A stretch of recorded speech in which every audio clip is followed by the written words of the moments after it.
Howdy, folks. It's Howie here, Howie Cat. Um, did a little look at Brian Laundrie's Pinterest to see what was his and not his, or just how dark his art really was. That was mainly what I was looking for: is how dark it was, and was it comic book art? And it's comic book art. A lot of comic book art. Well, a lot of people ask me, what did he draw and what didn't he? And looking through it, it looked like all of it was stuff he liked and posted in Pinterest.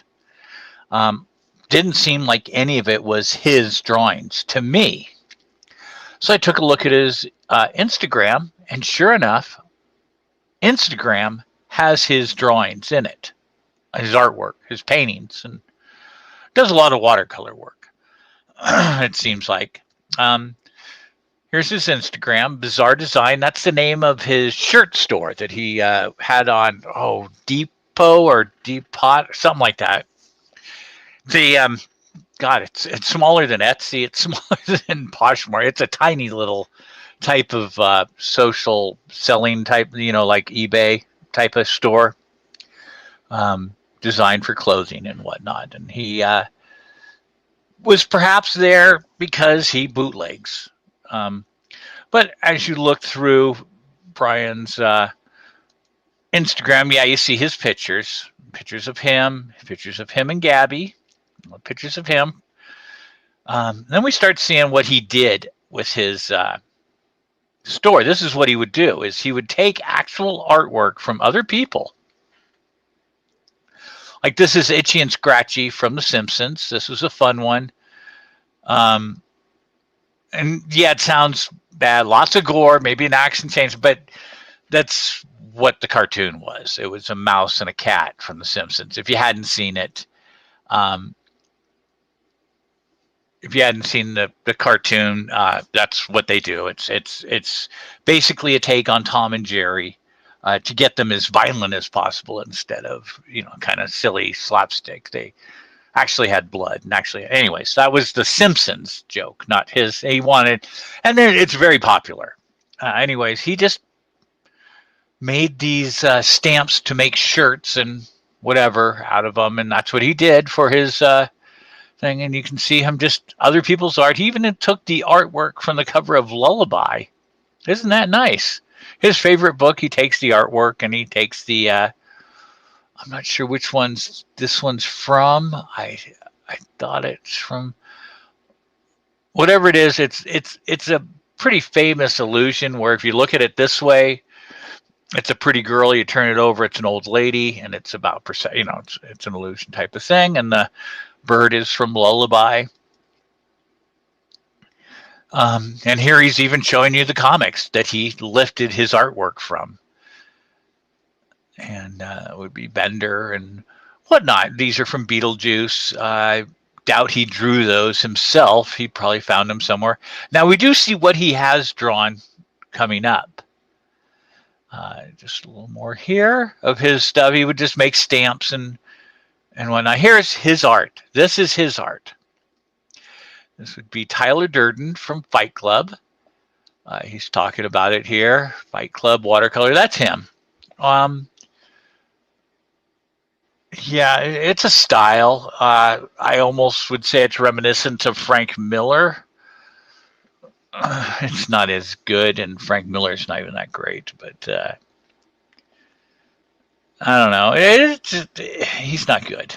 I do find the making a maze look in his neck kind of amusing, but so he did a Tyler Durden. And I forget what the other character's name is. That's Ed Norton's character with the reverse, so it's Ed Norton and Tyler Durden from and Brad Pitt from Fight Club. And we have it's from Shaun of the Dead, Simon, whatever his name is. This is his Shaun of the Dead piece. It's a funny movie. Not too dark, not too weird or anything. And then apparently all this black light is his. Now this is just Rick and Morty. He didn't make this. He just redrew it. Looking at it, he did it. That's his stuff, but it's not him. I mean, it's like looking at any other picture and then drawing it next to it. It's like, okay, you can copy. Big deal. I on his art style is he can copy. This one is interesting to me, uh, not because of what he did, but what he said. Throwback to some trippy times painting under the black light with the sickest friends I could have. I don't think he had friends. Apparently, he had friends who painted under blacklight with him. He did a few blacklight paintings. This one is, well, it says robots, aliens. He may not. I don't know what this piece is. I strongly doubt it's an original. It could be. It could be. Venture Brothers, of course, that's not original. Adult Swim, these are not original things. Predator, this is the in the jungle, with the jungle vision of the predator. And we go down, and I'm going to go up, and then we see afterwards more pictures of him. So here is his work. An Abe Sapien piece from Hellboy, and I've seen this picture before. This is a cover of a comic. He just rewrote it. But he says, a few more. I just want to say I'm a really big fan of someone. It might sound silly to say, but the first time I picked up Hellboy, I was 8, and it had a big impact on me. Thank you for creating such an intricate character. Okay, big deal. Now, this one's kind of funny, because this is, again, something he didn't pull out of his head. He copied, but I will actually attribute all my skill in painting to dissecting the works of Arto. I have never attended any schooling for art, but because of my love of comics, I never needed a second in a classroom. Well, yeah, you needed a class on design at least, and if you wanted to work in comics, maybe storytelling. But because this is not his artwork. I mean, it is his work. That's Mike Mignola look.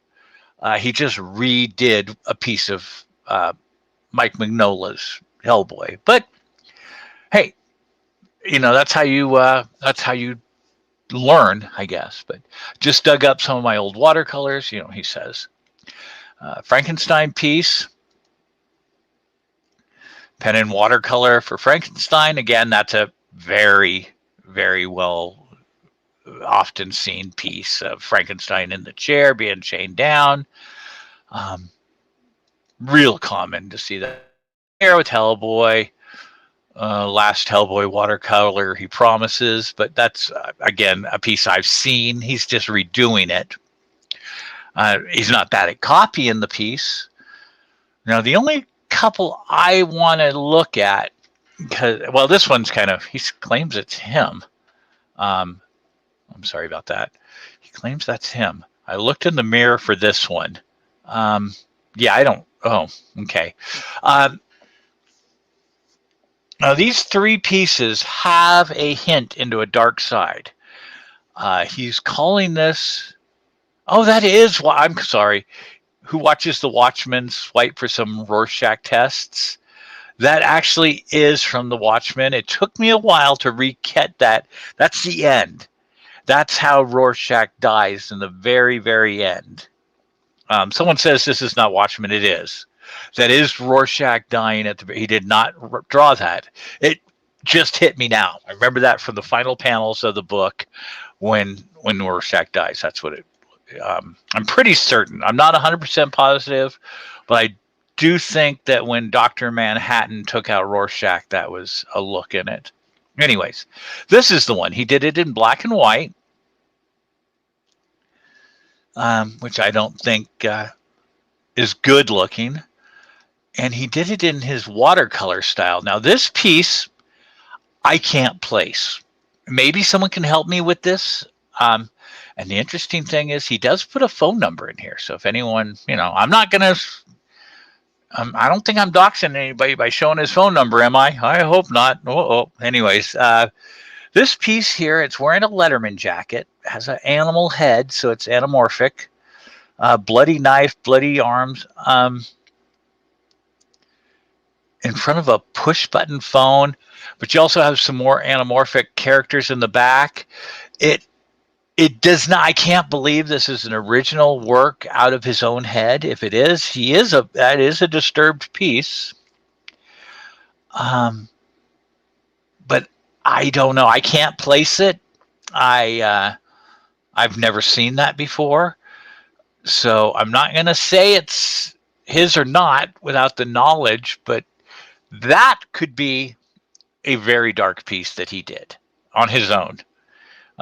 It's one thing to copy a dark piece. It's another thing to have that manifest from your imagination. So there's not much more to show on this. That was my only question. If anyone knows where this comes from, I would be interested.